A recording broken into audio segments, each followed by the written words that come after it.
Mga Sugbuanong Jiujitsu enthusiast nakalangkat og bulawang medalya sa managlahing kategorya sa Relentless Bacolod Jiujitsu Invitational. Ibida ta sila sa report ni Mark Reggie Abella. Baon ng disiplina sa kaugalingon, nalangkat sa mga Sugbuanong Jiujitsu enthusiasts ang bulawang medalya atol sa Relentless Bacolod Jiujitsu Invitational.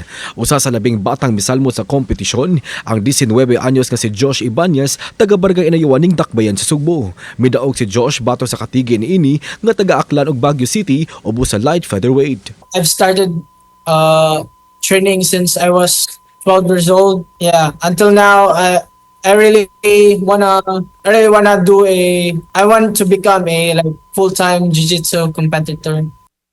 Bulawang medalya usab ang nauli ni Alfred Alega, 26 anyos nga taga-barangay Guadalupe ubos sa heavyweight category. Asoy niya nga ang iyang gym body ang mipailaila kaniya sa jiu-jitsu.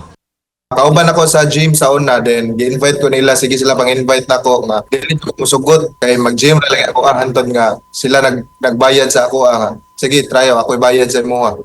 Try lang ni. Then mo to pag naka-try na ako, sir, mo to ganahan ko.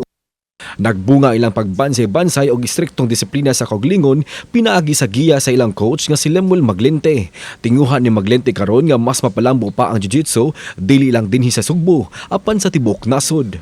I think the sport is one of the fast-growing again, and especially with the inclusion of jiu-jitsu in the Southeast Asian Games and SEA Games. We really want to be, maybe not me because I'm a coach and I'm getting older na. Maybe for these guys, they have a lot of future for them. Ang Relentless Bacolod Jiujitsu Invitational gisalmotan sa mga langyaw gikan sa lain-laing mga nasud. Kauban si Clans Gabutin, Mark Reggie Abella, Balitang Bisdak.